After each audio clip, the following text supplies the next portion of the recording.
Thank you for staying with us. Yesterday, in a solemn ceremony attended by dignitaries from across Nigeria and beyond, former President Muhammadu Buhari was laid to rest in Daura, Katsina State.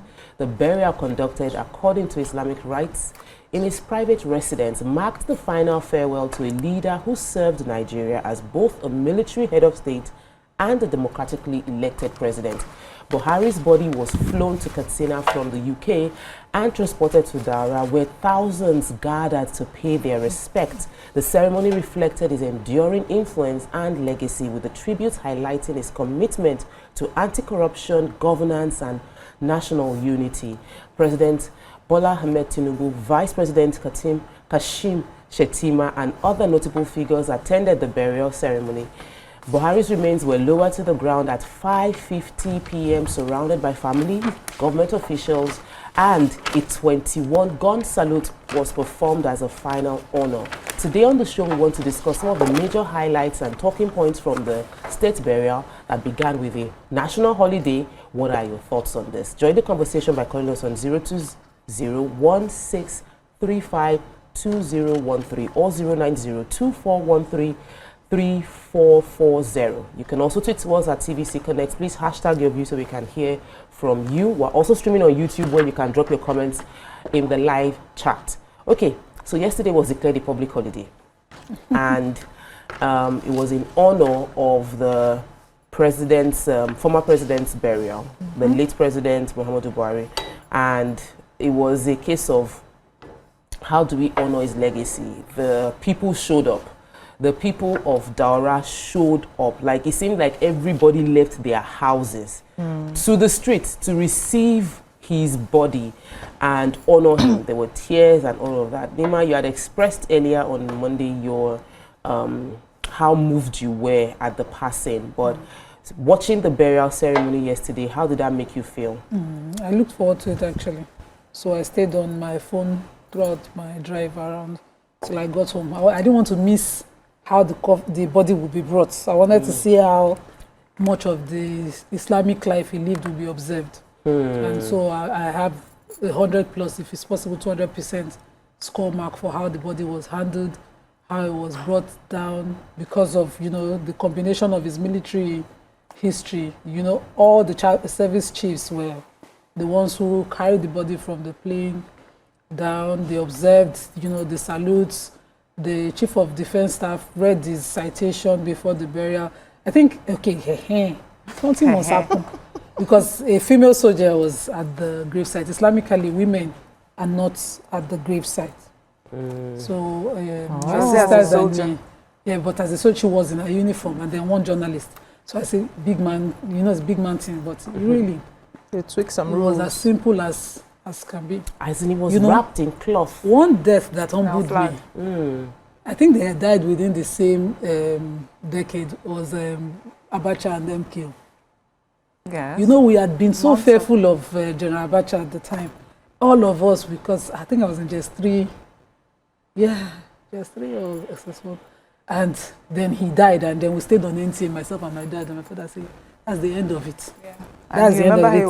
It was brought in, same thing as Yaradua, and I wish that is more of what we will reflect on. You know, how you left it is better than how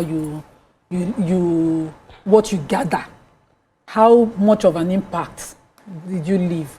Because at the end of the day, the crowd, you know, the clips are showing on the screen. So this is Sunnah. When a janaza is being held, it is rewarded to escort the body. So you see people coming out.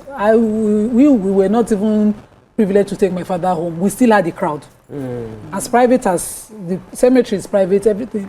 We got there and there was just a crowd. Everybody that was there for another burial joined the janaza. We had crowd. I was pushed to the end. In the end, I was like, it was not supposed to be this crowd there so that we can be as close as possible. They even just, you know. So could you explain something for me to Islamic? Because I've always heard that they have to bury within 24 hours. Yes. So as quick, no, it's not within 24 hours. Because it wasn't a time. As quickly as possible. They said two things that when it's time, it should be done early. Is when a child is engaged to be marry quickly, and when a body is dead, very quickly. So not that 24 hours, but we started to observe 24 hours here. As fast as you can. Yeah, my late maternal granddad. They had to wait till the next day because people were expected to travel to witness. His only son was in Kaduna, the surviving son at the time was in Kaduna, and so they had to wait for him to come. But my grandfather, they didn't wait for my dad to come. He was my grandmother was on the Hajj. So they buried his mother before he came as quickly as possible. I was supposed to go and ice and, I think it was pretty quick though, because they brought... No, the paperwork, why Miriam is asking is, why I'm saying as quickly as possible. Paperwork sometimes impedes that quick burial. We saw it with the billionaire Nigerian who died, Dan Tatabi, what's his name, who died some weeks before Buhari. And we saw it with Buhari as well. So he was an ex-president. He died in a foreign land. Of course, foreign people want to make sure that all the paperwork. So I asked the question because it is common, especially in Nigeria, for Muslims to bury their dead within the day, 24 hours. On the Hajj, is within the hour. If you are observing Hajj and they are just moving the bodies past you. So once the doctors are saying certified, they don't. You don't touch the body. We buried my dad. He was warm. I kept hugging the body. I thought it was so there's sleeping. no need for mortuary. Yeah, so we don't do mortuary. It's not. So paperwork. My best friend, when she passed, Fashola just passed autopsy law in Nigeria. We waited 3 days, and so it was a talk in the mosque. Then everybody was just talking. She died trying to have a baby. And autopsy law. So they had to confirm. They did everything. They took out the baby. They everything. So paperwork can delay. It's not that it's an intention of the family to delay. Okay. Let's come back to quick as possible is what it's up to. Yeah. So Mariam, what was your take on the burial ceremony? Yeah. So for me, because I was with my daughter celebrating graduation, I wasn't able to watch the rites, in real time. Yes. So when I finally had time, I got a few clips. I was able to watch a few clips, and it looked. I was proud that Nigeria came together and honored, former president the way that we did, with respect and dignity. And also, it's always humbling to see the way Muslims bury their dead. It just shows you that you really do come with nothing and you go back with nothing. And it just reminds you, really, in your mind, what is important in this world is how you live your life, your legacy. One thing also that I found a bit curious is that you could see how emotional the family was, And I say that because usually with the Northerners and with Muslims, they tend to hold their emotions in, especially when it comes to death like this. But with him, you could see the mourning. It was quite different. And for me, it just goes to show that, he was well loved. There are people who loved him and respected him. There are people who are going to miss him, and it was just truly a beautiful event to watch. And I'm happy that we did it right. Yes.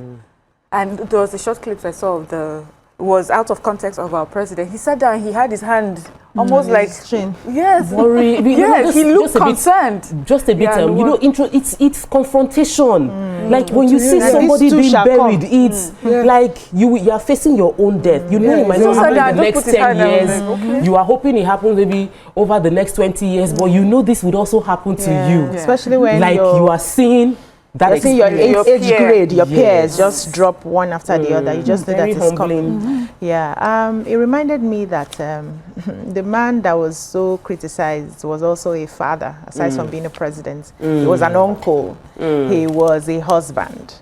He was a friend. He was a family member. He had people that looked up to him. He had people that he inspired. He had people that adored him. He had people that some of his policies do not go down well with. And, even at that, the support was massive. The place was, full, and it was well organized. And it brought me to how we really do our own sort of burial in this part of the world. It's not like I'm trying to compare, but we should take a few lessons, because what I see most times is we do our burial ceremony not just for the person who has died, because whatever you're doing, the person who has died, he has gone. He has moved on his journey, he has transcended to something else. He's facing his own journey. He's not seeing, he's not experiencing, he's not feeling what you're doing.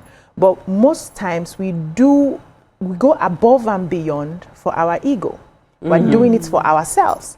So all those eyes, we are burying this. Giving him a befitting You burial. are doing it for yourself. It won't change anything where he's going. It won't affect anything where he's going. So the simplicity of the burial is what I think that many of us will begin to, if we can, begin to adopt that and ensure that while that person is alive, you do the best that you can to care and love them, so that when they go, just honor them in simplicity. I hear a lot of people, I know this is not the day, but a lot of people get into debt just because they want to do burial. You see, they'll come to you, I need money. Please borrow me. I want to bury my father. I want to bury my auntie. I want to bury. And when you see what they are borrowing the money for, is for the extravagance that the dead person will not even witness. The real honor. Will not even experience. Yeah, the real honor is in how you have treated that person while the person is alive. So this is humbling for us, for a full president to be wrapped in cloths and just put on the ground. Is humbling for us. The flags were taken away. When it was laid to rest itself, I feel, when I heard the news of his passing, I didn't really feel anything. I just felt, oh, old man, he has gone to rest. He was not feeling fine.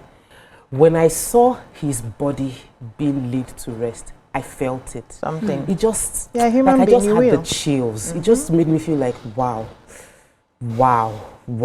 that's the end. This is the end. We're not going to see him again. He's not going to smile. He has, he will be in the history books. For whatever it is, there's just this calm strength that he always carried, very calm strength. He had an aura. And sense of humor. And I'm like this is gone. We're not going to hear his jokes. We're not going to see him just give that a little smile, and all of that is gone. We can only see videos. We can only see pictures. He's done his bit, and like you said, we got to see the father. We got to see the close family he left behind. Truly express the emotional pain they are going through, and you can't watch that as a human being and not feel anything. It was brutal, the way the tears and all of that, and I was very, very, it just made me look at all the things that we have said. Thankfully, I cannot recount ever insulting or saying something. I always tried to balance it out, but if I'd ever found myself saying something bad about him, I felt really like, did I actually ever say anything? And so at that point in time, it was just very humbling.